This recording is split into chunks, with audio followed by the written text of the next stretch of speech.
यह स्टोरी तैमसुला द्वारा लिखी गई है। इसमें एक लड़की सेंटिला की कहानी है जो अपने दिल की सुनकर अपने सपनों को पूरा करती है।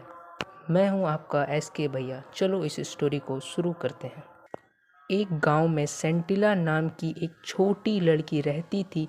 वह बचपन से ही अपनी माँ और दादी की तरह पॉट मेकर बनना चाहती थी। उसे मिट्टी से बर्तन बनाना पसंद था, लेकिन उसकी माँ एरेलिना चाहती थी कि वह वेविंग मतलब बुनाई सीखे, क्योंकि बुनाई आसान थी और उससे ज़्यादा पैसे भी मिलते थे। जबकि मिट्टी के बर्तन बनाना बहुत मेहनत का काम था। दूर नदी से मिट्टी लानी पड़ती थी, उसे तैयार करना पड़ता था और फिर भट्टी में पकाना पड़ता था। माँ के मना करने के बावजूद सेंटिला चोरी छिपे गांव के पॉट मेकर को काम करते हुए देखती थी। वह ध्यान से हर स्टेप सीखती थी। मिट्टी गूंदना, उसे शेप देना और फिर भट्टी में पकाना, उसे यह काम बहुत अच्छा लगता था, जैसे कोई कला हो। जब गांव वालों को पता चला कि उसकी माँ उसे कला नहीं सिखा रही है, तो गांव वालों की पंचायत ने कहा कि यह कला सिर्फ एक व्यक्ति की नहीं बल्कि पूरे समाज की है, इसीलिए हर किसी को इसे सीखने का हक है। इसके बाद उसकी माँ ने उसे मजबूरी में उसे सिखाना शुरू किया। सेंटिला ने बहुत कोशिश की, लेकिन वह सही तरीके से बर्तन नहीं बना पाती थी। लगभग 1 साल तक प्रैक्टिस करने के बाद भी वह सफल नहीं हुई।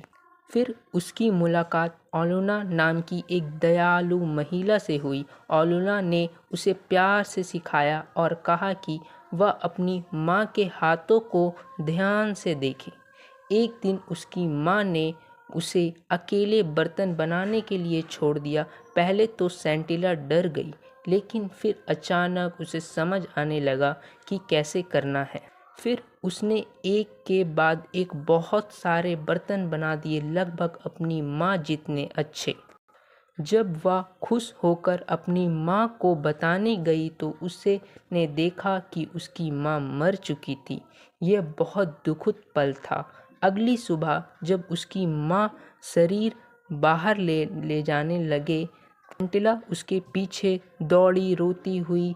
मदर, मैं नहीं चाहती थी कि ऐसा हो, यह तो बस मेरे पास आ गया, प्लीज़ मुझे फॉरगिव कर दीजिए। कोई नहीं समझा कि इसका मतलब क्या था, सिवाय ओलुना के।